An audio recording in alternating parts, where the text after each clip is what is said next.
40 Days, 40 Stories, Joseph's story continues. So Joseph has been rotting away in prison for a few years after the whole Potiphar's wife fiasco.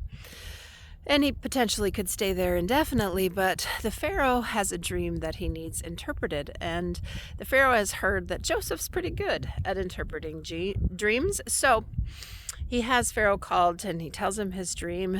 And Joseph tells him that his dream means that there's going to be 7 years of plenty for the crops, and then there's going to be a 7-year famine. The Pharaoh believes him and puts Joseph in charge of taking care of this dilemma. So for 7 years, Joseph has them store up as much grain as possible, and then that will keep them from starving during the 7 years of famine. So he has risen to power much higher than even in Potiphar's house. He is now second in command of all of Egypt. And this famine is so great that it extends to his brothers back in Israel. So Jacob, his father, sends his brothers to Egypt to get grain, as everyone else is doing.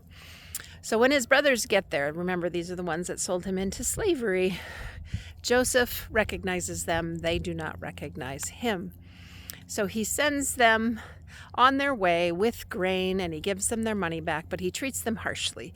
He does not identify himself, and he demands that when they come back, they bring their brother Benjamin. In fact, he says, "I will keep your brother Simeon until you bring me the youngest brother." So they bring Benjamin back the second round, even though Jacob is convinced now that he will have lost a third son. He thinks Joseph has died. He thinks Simeon is never coming back, and now they want his favorite, Benjamin. But they go, and they return, and they bring back the money that Joseph had given them in their bags for fear that it was a trick or that they were going to be accused of stealing. So they go back, and again, Joseph sees them. They don't recognize him, but he does invite them in. He feeds them. He hosts them. And then as they're all leaving, Simeon included, he hides a cup in Benjamin's bag. Now, this is the favorite brother.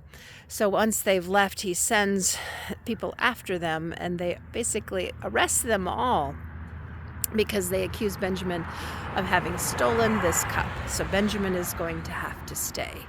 And the other brothers beg for mercy for his life. They say his father is going to be absolutely crushed by this. And then Joseph can no longer take the lying, and he tells them who he is. He reveals himself to them, and he forgives them. You can tell throughout the story, it's almost as he goes back and forth, as though he's going to forgive them, and then he doesn't, and then he's going to, and then in the end, he does forgive them, and they will eventually all be reunited. Always makes us consider, who do we have to forgive? There's always forgiveness as part of our lives, isn't there?